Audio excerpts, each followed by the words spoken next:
En esta clase seguiremos haciendo un acercamiento general a los salmos y en esta oportunidad vamos a aprender sobre el título del libro. En primera instancia es importante mencionar que el libro de Salmos pertenece a la sección de los Ketuvim. Para aquel que no lo sabe, la Biblia hebrea tiene tres grandes divisiones. Se conoce como la ley o la Torá a la sección que comprende los primeros 5 libros del Antiguo Testamento, esto es Génesis, Éxodo, Levítico, Número, Deuteronomio, también conocido como el Pentateuco.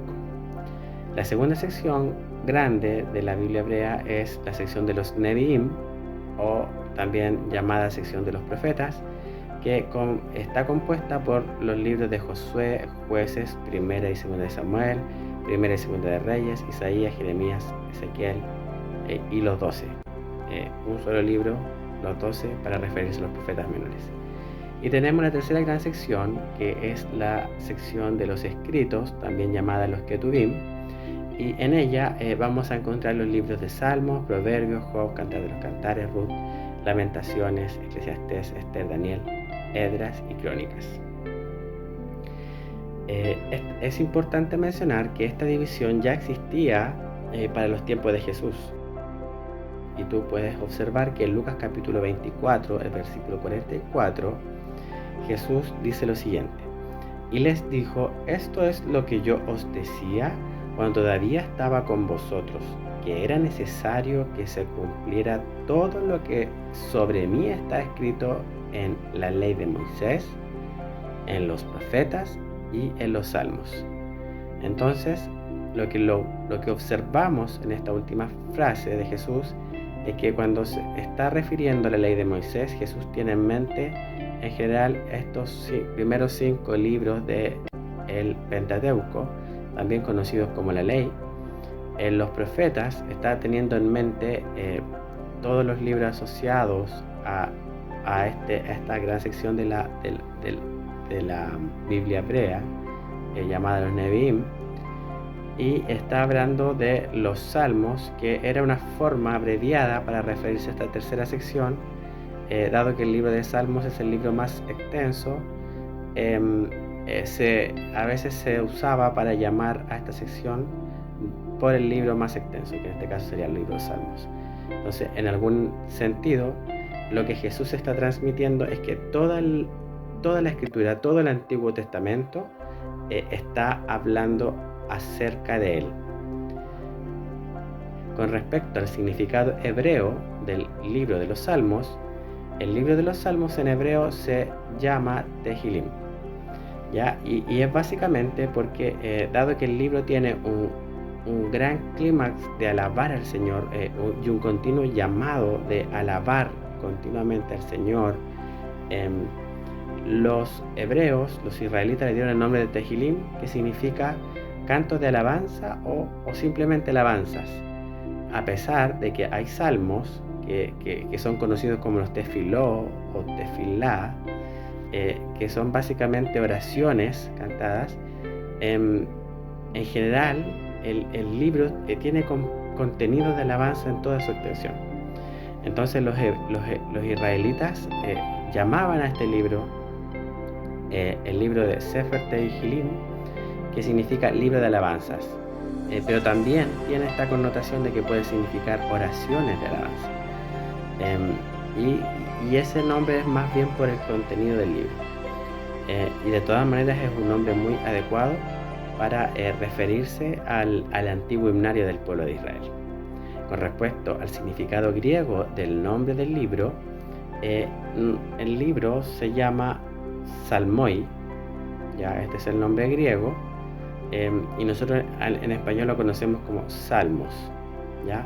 Y este nombre proviene de la Septuaginta, que fue la primera traducción desde el idioma hebreo al griego, ¿ya? Esta traducción fue realizada en el año 250 a.C. aproximadamente. Ya era conocida para los tiempos de Jesús, en esa traducción, la palabra mismor fue traducida la palabra mismor en hebreo fue traducida al griego como salmos. Y la palabra Mizmor básicamente significaba música acompañada de instrumentos de cuerda. Esta palabra se repite en los títulos de alrededor de 57 salmos, y los traductores, al ver que era una palabra que se repetía continuamente, quisieron dar el título de esta palabra a toda la colección, ¿ya? Y simplemente bajo la influencia después de la Septuaginta, y del nacer de las primeras comunidades cristianas, es que el libro de Salmos llega a significarse más bien el himnario o himnos de alabanza. Se hacía más énfasis en el contenido del libro más que en el tema musical, en el sentido de que no se hacía tanto énfasis en el acompañamiento con instrumentos de cuerda, sino que más bien en el contenido del libro. Entonces, como hemos estado viendo, el vocablo griego de Salmos y el término hebreo Mizmar se referían originalmente a un poema para ser cantado al son de instrumentos de cuerda, y el salterio al nombre de instrumento que acompañaba los cantos. Sin embargo, ahora usamos el término salterio como un sinónimo del libro de Salmos y la palabra salmo para designar cada uno de los poemas que lo integran. Esto lo dice Pablo Hoff en su libro Libros Poéticos y Sapienciales.